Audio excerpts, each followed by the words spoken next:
क्या आपने कभी सोचा है कि सिर्फ 10 मिनट की देरी आपकी पूरी जिंदगी बदल सकती है?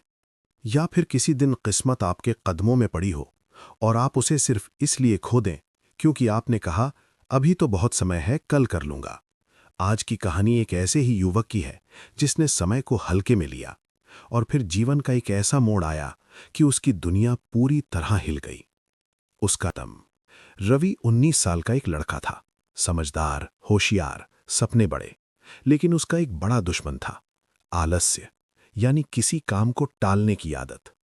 हर जरूरी काम वो यही कहकर टाल देता, कल कर लूंगा, अभी तो पूरी जिंदगी पड़ी है। काम करने के लिए अभी पढ़ाई नहीं, मस्ती करनी है। माता पिता उसे समझाते, कभी प्यार से, कभी गुस्से से। बार बार यही कहते, बेटा समय कभी वापस नहीं आता, अभी संभल जा वरना पछताएगा। लेकिन रवि को लगता ये तो बस पुरानी बातें हैं। आखिरकार रवि 12वीं की पढ़ाई पूरी करने के बाद आगे की पढ़ाई करने शहर गया। लेकिन शहर में भी वो हमेशा पढ़ाई की जगह दिन भर रील्स, गेम्स, दोस्तों के साथ फालतू बातें, बाइक पर घूमना, सिर्फ इतना ही करता था। पढ़ाई तो जैसे उसकी लाइफ से गायब ही हो चुकी थी। इसी बीच एक दिन शाम को जब रवि मोबाइल पर गेम खेल रहा था, तभी उसके फोन की घंटी बजी। रवि ने जब फोन उठाया, फोन उठाते ही वो अंदर तक हिल गया। फोन उसके दोस्त केशव का था। फोन उठते ही केशव खुशी से रवि को पार्टी देने की बातें करने लगा कि आज मैं बहुत खुश हूं, इसलिए तुम सभी दोस्तों को मैं पार्टी दूंगा। रवि बोला, अरे भाई बताएगा भी क्या बात है? तो केशव बोला, भाई मेरी रेलवे में नौकरी लग गई, 80,000 महीना मिलेगा। रवि ने उसे कहा बधाई हो और फोन काट दिया। फोन कटते ही वो अंदर से टूट गया। उसने शीशे में खुद को देखा और पहली बार खुद से पूछा, मैं हमेशा पीछे क्यों रह जाता हूं? मैं क्या कर रहा हूं? मैं और केशव एक ही साथ एक ही क्लास में पढ़ते थे और आज वो सरकारी बाबू बन गया और मैं निठल्ला घूम रहा हूं। वो अपने पैसों से माँ बाप को खिलाएगा और मैं माँ बाप के पैसे पर पल रहा हूं। चिंता में उसने सोचा कि थोड़ा बाहर से टहल कर आता हूं, शायद मन शांत हो जाए। वो एक शांत और अकेली जगह पर घूमने गया। वहीं एक बड़े पेड़ के नीचे एक बौद्ध भिक्षु ध्यान में बैठे थे। रवि ने सोचा, बाबा से अपने जीवन के बारे में कुछ पूछ लेता हूं, शायद कोई रास्ता मिल जाए सफल होने का। रवि उनके पास गया और रोते हुए बोला, बाबा मेरी मदद कीजिए, मैं हार चुका हूं। भिक्षु ने धीरे से आंखें खोलीं। उनकी आंखों में ऐसी शांति थी कि रवि खुद शांत हो गया। फिर उसने अपनी सारी परेशानियां उन्हें बता दी।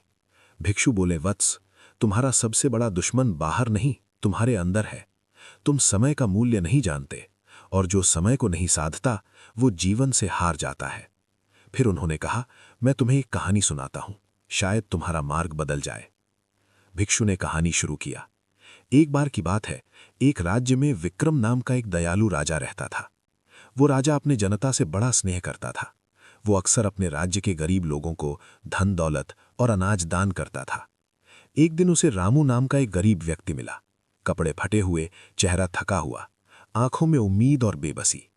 रामू बोला, महाराज मैं कई दिनों से भूखा हूं, कोई काम नहीं मिल रहा, कृपया मेरी मदद करें। राजा को दया आ गई। उन्होंने कहा, कल का पूरा दिन तुम्हारा है। कल सूर्यास्त से पहले तुम मेरे महल से जितना सोना ले जा सको ले जाओ, सब तुम्हारा होगा। लेकिन ध्यान रहे, सूर्य डूबते ही दरवाजे बंद हो जाएंगे और तुम्हें एक फूटी कौड़ी भी नहीं मिलेगी। रामू की आंखें चमक उठीं।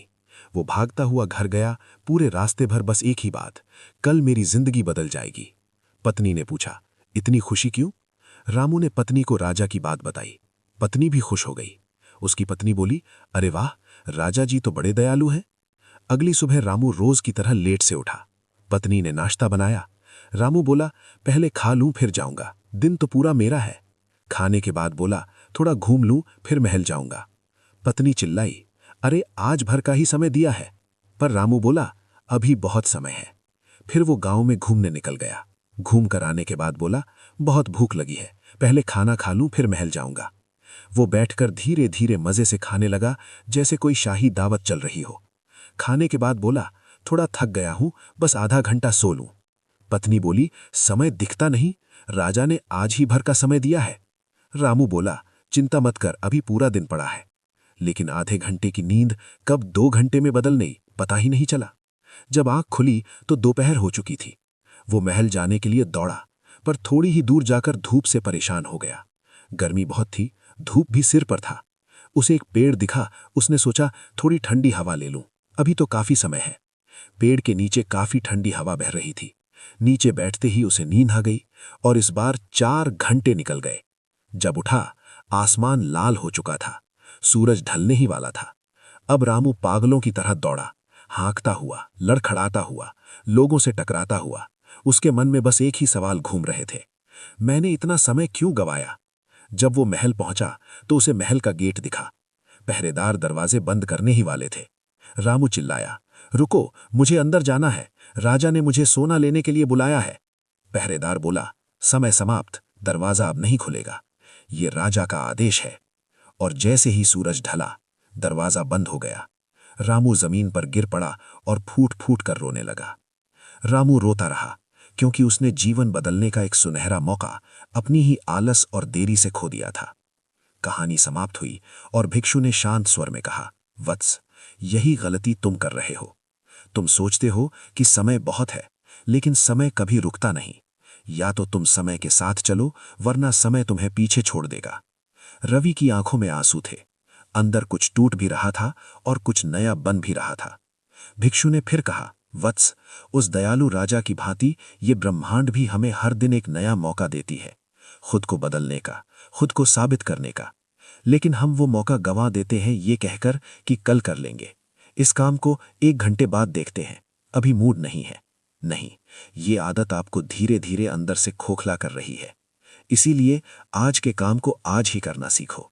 याद रखो, अभी नहीं तो कभी नहीं। उसी पल रवि ने फैसला किया कि अब एक भी पल बर्बाद नहीं करूंगा। अगली सुबह वो सूरज के साथ उठ गया और फोन को हाथ भी नहीं लगाया। ध्यान, मेडिटेशन किया, पढ़ाई शुरू की, हर काम समय पर करने की आदत लगाई। हर दिन अनुशासन का पालन किया, हर पल जागरूकता भी। धीरे धीरे उसका मन केंद्रित होने लगा, आत्मविश्वास लौट आया, लक्ष्य साफ हो गया। उसने दोस्तों के साथ बाइक पर घूमना छोड़ दिया, रील्स स्क्रॉल करना छोड़ दिया, कल से पढ़ूंगा कहना छोड़ दिया। दोस्त कहते, ये तुझसे नहीं हो पाएगा, इतना ज्ञान मत झाड़, चल चाय पीने चलते हैं। लेकिन रवि ने उन्हें इग्नोर किया और पढ़ता रहा। कुछ दिनों बाद परीक्षा का दिन आया। रवि पूरी तैयारी के साथ उतरा। परिणाम आया। वो कॉलेज के टॉप 3 रैंक में था। जो लोग कहते थे तू नहीं कर सकता, अब वही उससे पूछते हैं, भाई तूने कैसे किया, बताना। उसके बाद रवि फिर उस पेड़ के पास गया जहां भिक्षु बैठता था। लेकिन वहां सिर्फ एक बोर्ड लगा था जिस पर लिखा था, जिसने समय को साध लिया उसे अब शिक्षक की जरूरत नहीं। भिक्षु जा चुके थे। रवि मुस्कुराया, क्योंकि अब वो जाग चुका था। रवि जब बड़ा हुआ तो एक बड़े लेवल का सफल बिजनेसमैन बना। एक दिन एक आदमी ने उससे पूछा कि रवि सर, आपकी सफलता का रहस्य क्या है। रवि मुस्कुराया और बोला, वर्तमान क्षण, यानी प्रेजेंट मोमेंट, क्योंकि इसी में सब कुछ संभव है। समय सबको बराबर मिलता है, दिन में 24 घंटे। फर्क सिर्फ इतना है कि कौन उसका उपयोग करता है और कौन उसे गंवा देता है। इस कहानी से हमें यही सीख मिलती है कि हर काम को उसके सही समय पर करो, क्योंकि आज का टाला हुआ काम कल आपकी किस्मत के लिए बंद दरवाजा बन सकता है। और आलस्य, ये तो आपको धीरे धीरे दीमक की भांति खा रहा है। जो हर सुबह ये सोचकर उठता है, आज का दिन मेरी जिंदगी बदल सकता है, वही असल में जीतता है। इसलिए उठो, जागो, समय को साधो, क्योंकि आज का समय कल आपकी किस्मत बन सकता है। दोस्तों, कमेंट में जरूर बताएं कि ये कहानी आपको कैसी लगी। और अगर ऐसी प्रेरणादायक कहानियां लगातार सुनना चाहते हैं तो हमारे चैनल ग्रो विद गौतम को सब्सक्राइब जरूर करें। अगर आप समय की कीमत को और गहराई से समझना चाहते हैं तो ये वीडियो जरूर देखें, जिसमें मैंने समय के महत्व को बेहद सरल तरीके से समझाया है। एक एक पल हमारे लक्ष्य के लिए कितना आवश्यक है, ये बताया है। यदि आप अपना जीवन अनुशासित करना चाहते हैं तो ये कहानी आपके लिए वरदान साबित हो सकती है। इसलिए एक बार इस वीडियो को जरूर देखो, नहीं तो पता चला बाद में पछताना पड़ेगा।